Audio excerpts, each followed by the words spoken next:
जय श्री स्वामीनारायण। विद्यार्थी मित्रों, स्टूडेंट 7 में हम हिंदी पढ़ रहे थे।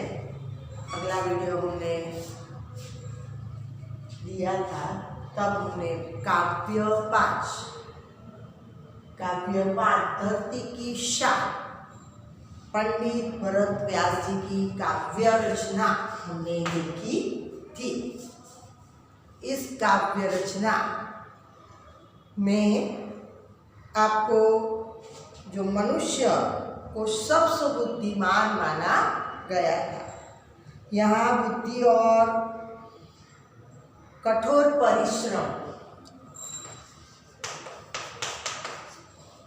भाग 2 में यहाँ कठोर परिश्रम और जल, स्थल और आकाश में उत्पत्ति की अर्जित करने की जो बात है, यह इस काव्य में आपको बताई गई थी। प्रकृति को बहुत जो सीमा है, वह भी मनुष्य उसको भी अपनी ओर कर सकता है। तो हमने वह काव्य जो था, वो काव्य पढ़ा भी था और समझाया भी था। तो आपको पता है कि भी मनुष्य क्या नहीं कर सकता। मनुष्य सब कुछ है, पहाड़ को भी तोड़ सकता है, नदियों के मुख को भी तोड़ता है, माटी से अमृत भी निचोड़ सकता है, वह धरती को अंबर से भी जोड़ सकता है। ऐसी बात कही थी हमने। अमर तेरे प्राण मिला तुझको वरदान, अपने वरदान मले छे એવું કહેવામાં આવ્યું। तो स्वयं भगवान है, जो भगवान सब कुछ कर सकता है, उसी तरह भगवान हमें प्रेरित करते हैं और हम उस प्रेरणा के आधार पर कार्य करते हैं। तो इस तरह इस काव्य में धरती की शान मनुष्य को बताया गया है। मनुष्य धरती की शान बना बैठा है। क्यों? तो कि उसके जो समर्थन है वह बड़े महान है, वह सब कुछ कर सकता है, उसकी शक्ति का कोई मुकाबला नहीं होता। तो इस तरह वह उसकी नयनों की ज्वाला से वह गति बुझा दिला सकता है। छाती में उसके छिपा महाकाल है, जो अंदर से हृदय द्रवित हो उठे तो सब कुछ कर सकता है। उसकी भ्रुकुट में तांडव का ताल बताया गया है। उसकी भ्रुकुटी, यहाँ भ्रुकुटी आती है, उसमें जो तांडव का ताल है, ऐसा बताया गया है। शक्ति, उस शक्ति को हमें पहचानना है। वाणी में युग का आह्वान है। वाणी जो है मनुष्य की युग का या नए निर्माण का आह्वान है। कुछ नया निर्माण करते हैं तो कौन करता है? मनुष्य करता है। तो मनुष्य में ऐसी शक्ति है कि वह कुछ नया कर सके, कुछ नया ला सके। तो इस तरह धरती का सारा दीप अग्नि जैसी उसकी वीरता है। काल को भी वह थाम सकता है। वह पापों का प्रलय रूप के ऐसा भी कर सकता है।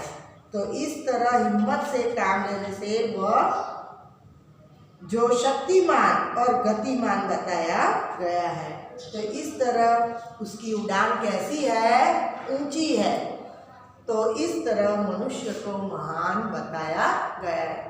हमने अगले वीडियो में भी इसकी चर्चा की थी और समझाया था, लेकिन आपको दूसरी बार मैंने इसलिए समझाया कि आपको फिर से याद आ जाए। और अब जो काव्य 5 है, यहाँ पूर्ण होता है। शब्दार्थ भी मैंने उस दिन लिखाए थे, आपकी जो बुक है उसमें भी है। तो यहाँ शान वैभव की बात की गई थी। और इस तरह हम इस काव्य में जो मनुष्य है, वो मनुष्य की जो महानता का जो विशेषता उसमें बताई गई थी, उसकी चर्चा हमने अगले वीडियो में भी की थी, इस वीडियो में भी की। तो आपको इस काव्य में समझ आ गई होगी। अब विद्यार्थी मित्रों, दूसरी बात आपको यह करनी है, हमने 2 निबंध देखे थे। एक दहेज एक दूषण, दूसरा हमने क्या देखा था? तो मेरा भारत महान, यह 2 निबंध की हमने चर्चा की थी। तीसरा निबंध इस चौथे पाठ देश के नाम संदेश और धरती की शान के आधार पर आपको पत्र लेखन, अब पत्र लेखन तो आपको आता ही होगा। पत्र लेखन पत्र किस तरह लिखे जाते हैं ये आप जानते हैं कि पहले यहाँ एड्रेस किया जाता है। एड्रेस के साथ हम जो व्यक्ति को पत्र लिखते हैं उस पत्र लिखने पर हम जो उसकी कुशलता के समाचार पूछते हैं, घर की कुशलता और जिस बारे में बात करना चाहते हैं उस बारे में हम चर्चा करते हैं पत्र में। और फिर उस पत्र को हम हमारे नाम से यानी कि किसने लिखा तो वह हमारा नाम अर्जित करते हैं। तो इस तरह पत्र लेखन तो विद्यार्थी मित्रों पाठ 4 के आधार पर जीवन में सफाई का महत्व समझाते हुए अपने मित्र को पत्र की चर्चा हम करेंगे। उसके आधार पर हाँ आपको दूसरे में पत्र जो दूंगी वो आपको लिखने हैं। तो विद्यार्थी मित्रों यहाँ जीवन में सफाई का महत्व समझाते हुए अपने मित्र को पत्र लिखिए। तो मानव मंदिर, आशापुरा रोड, नडियाद और दिनांक 4/1/2021। तो इस प्रकार हम जो प्रिय मित्र जयमीन, नमस्ते, मैं यहाँ कुशल पूर्वक हूँ परंतु तुम्हारे यहाँ कई तरह की बीमारियाँ फैलाने की खबर जानकर दुख हुआ। यह बीमारियाँ गंदगी से फैलती है। हमारे यहाँ के लोग स्वच्छता का महत्व नहीं समझते, इसलिए वास्तव में स्वच्छता के उत्तर के लिए मैंने तुम्हें यहाँ पत्र लिखा है। जहाँ साफ सफाई रहती है वहाँ रोगों नहीं फैलते और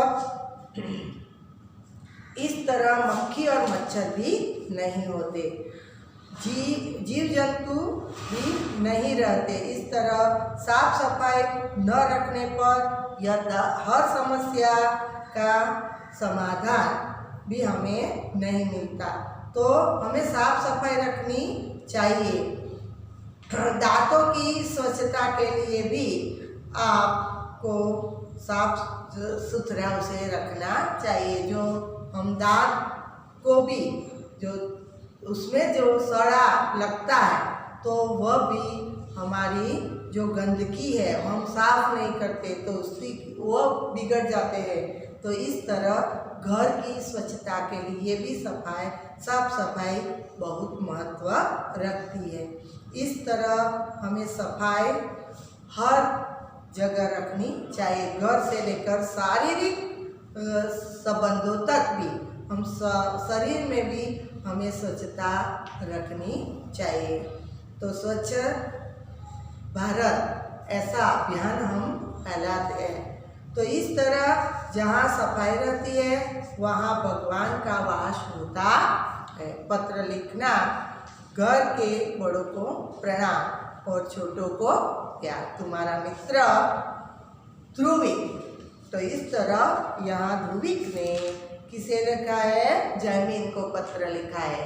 तो इस तरह पत्र व्यवहार को मैंने आपको समझाया। एड्रेस करना है, एड्रेस के बाद सफाई के महत्व के बारे में लिखना है और फिर उसका समाधान हमें किसने लिखा। तो मैंने यह जो पत्र जो लिखने वाले का नाम पता बताना है। इस तरह पत्र व्यवहार होता है।